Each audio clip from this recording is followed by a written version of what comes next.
Pa, yan, ganda. Ang cute lang neto, oh. Ang liit niya lang. Pero tingnan niyo yung kaya niyang gawin. Tingnan niyo ha. Ilalagay ko dito sa taas ng phone ko. Pak. Oh. Ang ganda ng filter. 'Di ba? May pailaw na kayo. Oh, may iba-iba pang choices ng ng ilaw. Ayan, oh. Ito pa. Ayan, ganda. 'Di ba? Ang liwanag din.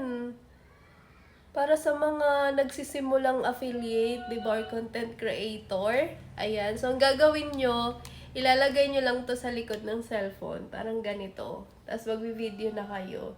Di ba? Very handy siya. Ayan. O, kung gusto nyo rin neto, ilalagay ko yung link dyan sa yellow basket. Or sa comment section. Ang ganda niya, promise.